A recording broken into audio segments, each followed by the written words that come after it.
The pattern of creatives leaving sports needs to be a wake-up call. The industry as a whole needs to be more proactive when it comes to investing in, retaining, and growing talent. Working in sports is undoubtedly a pleasure with several perks, but that doesn't absolve the industry from prioritizing competitive pay, balance, or growth opportunities for its employees. Understanding, empowering, and retaining talent is essential for a strong culture in any workplace. I hope to play a part in the solution within our industry, and I'm proud that my organization has taken the necessary steps to date. That said, I feel as if my experiences within sports have been the exceptions in the industry rather than the norm. The voice you just heard was Shabazz Khan, Director of Digital Content for the Minnesota Timberwolves and one of the inaugural members of the #Sports Creators of Color cohort. Creators of Color is a new program that spotlights and empowers sports creatives ages 21 to 33 who identify as Black, Latino, Asian, and people of color. Work in Sports has partnered with #Sports to tell the stories behind these brand-defining creatives. The sports industry is defined by its athletes, and those athletes are overwhelmingly non-white. According to the University of Central Florida's Institute for Diversity and Ethics in Sports, 83% of the rostered athletes in the NBA were non-white, 73% in the NFL, 39% in Major League Baseball, and 62% in the MLS. Look around your office, your classrooms, your internships. Do you see similar ratios? Are the people you work with representative of the diversity we see on the field of play? It's not close. This is an issue that needs focus and attention. And these are the stories of those who are out there breaking boundaries, making a name for themselves, and showing their talents to the world despite the odds against them. But there are also systemic issues we will explore. Just like Shabazz brought up, the questions of competitive pay, balance, and growth opportunities. These problems aren't going away, and they evoke the question at the very essence of our current reality. Should I work in sports?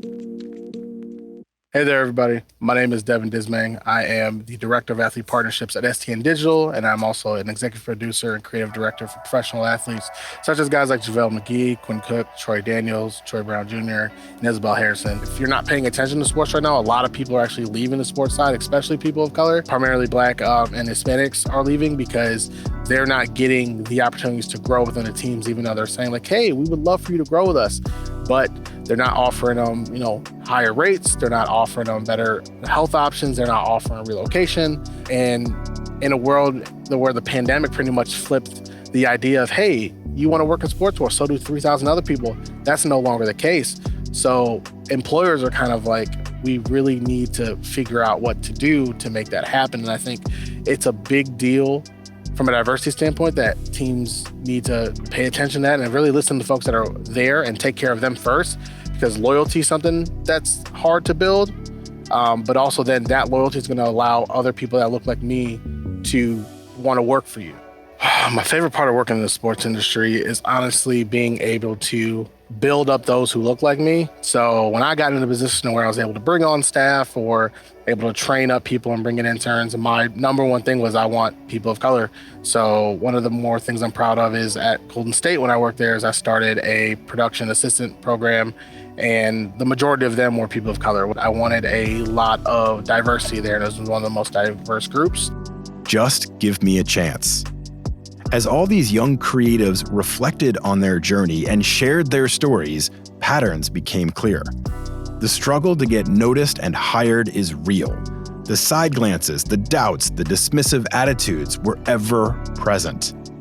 As a middle-aged, middle-class white man, these conversations were yet another reminder of how different my upbringing was. I didn't have to fight these fights. I didn't have to look far for representation. It was all around me. Like me, I'm sure many of you listening didn't have to fight those fights. If we're ever going to make collective, systemic changes, we all need to listen with an open heart and mind. Hi, I'm Chanel Smith-Walker, and I'm the team photographer for the Carolina Panthers. When I first got started, so I was a college athlete, had a lot of internships. I interned with the ACC, had a lot of photography background.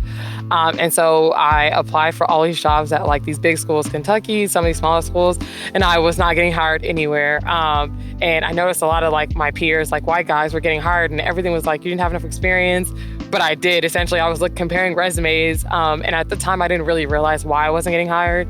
A lot of the reason why I wasn't getting hired, because there was literally no one that looked like me. Like I was the first like Black creative director in the SEC. I was the first in college football.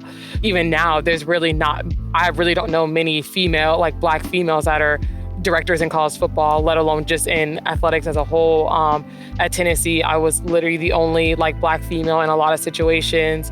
And just even from the outside world, and being just from in like a Southern school, like a lot of the fan base didn't want to see like a Black creative director running their whole football, social media, their brand, their imagery. They didn't want to see that. So I dealt with a lot of like just racist comments, and just with me being Black and being a female. And just even now with the Carolina Panthers, even on the sidelines, I'm still getting those like dirty looks from just like you have the old heads that are just been in the old white guys that have been in the industry for super long, and they're not used to seeing women, let alone a Black woman on the sideline. So they're questioning like how you got the job, or do you really belong here? So you're just dealing with those things. So for me, I just walk into a room and just confidence, and I have that chip on my shoulder showing that like I can do my job just as well as you can, even though I don't necessarily look like you.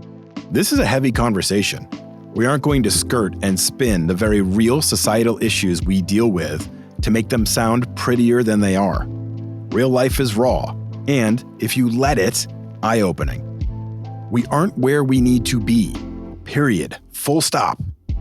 But with that truth firmly in place, there is positive momentum. There are signs of growth and progress that we can hold on to and advance from.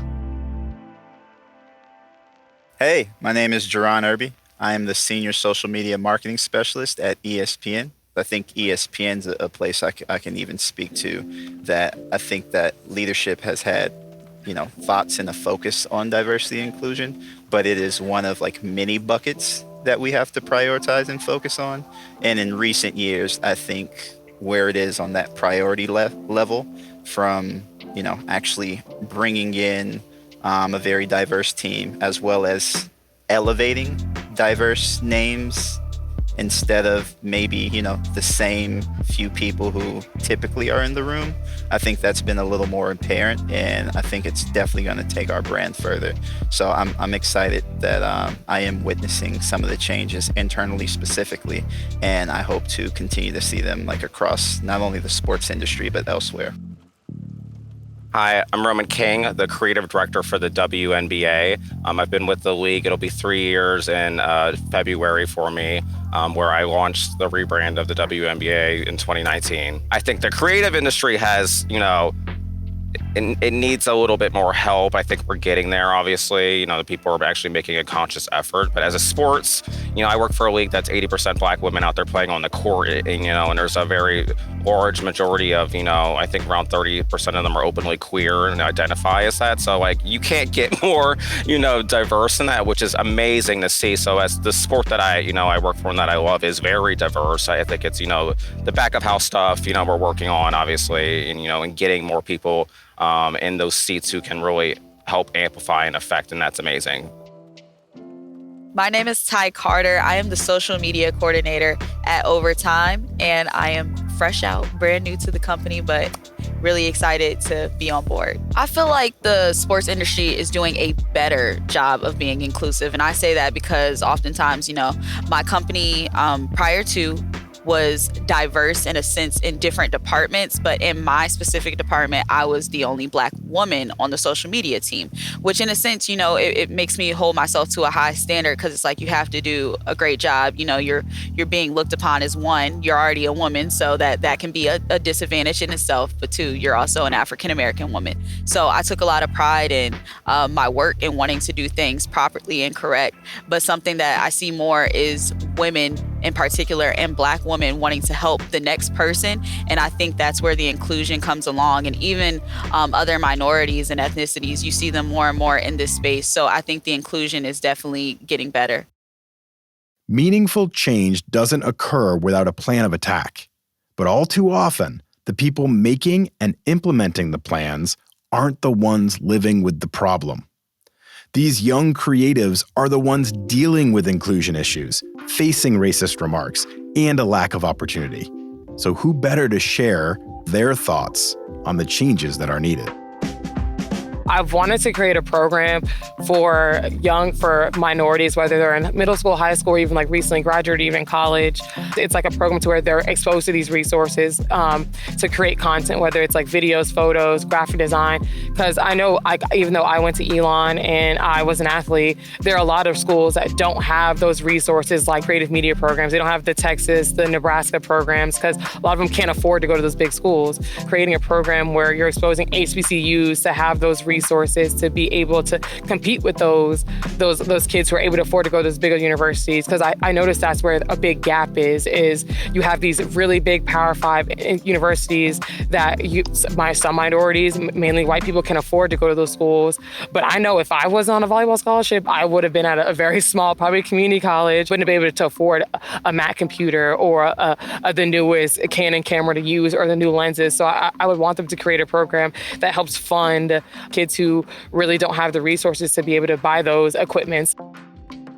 How you doing? My name is Christian C.J. Deere. I'm a senior producer at Fox Sports, and I produce this Shannon Sharp's podcast, Club Shay Shay. I just feel like the problem is that you have talented people across this entire country, across this entire world, and the ones that are able to make it just have opportunity. They have resources. They have things that allow them to advance in life and in their careers. And so I just think just being exposed and having the ability to utilize that, you're going to be able to create new producers, new editors, new visionaries, new people that can enter into the space. So I just feel like it's more of opportunity and resources. So if I was put in that position, I would just advise them to create structures or create places where people can attend, low of charge, free of charge, where they can be able to have access to cameras, editing softwares, and then you will start to see some really beautiful things get created because they have the hard work, they have the drive, but they just don't have the access. You're throwing $200 million to an organization, that's great, but you have 10 or 15 Black staff members in your house that you're not throwing money to, you're not taking care of, you're not providing opportunities to. Something as simple as, hey, we want to help you in your growth, or maybe they need to go to school, or they want to take manager training, because a lot of teams don't even offer that, right? That was like a big miss for a lot of teams till recently. They're like, oh, we don't really mold our managers to say, hey, you're good with people, I think you could be a manager. And then that's really it. Like, there's nothing else. So the first thing is take care of your house. In this episode, we shared just a few of the stories behind the inaugural #Sports Creators of Color cohort. There are 33 members of the inaugural cohort, all with amazing stories and backgrounds. To learn more about these industry changemakers, go to creators.#sports.com. Also, if you know of someone who is worthy of inclusion in the 2022 cohort, nominations and applications are open at creators.sports.com. I have already nominated former guest Sean Deloney, Associate Director of Content for the Phoenix Suns. Who will you nominate? Thanks for listening. I appreciate all of you.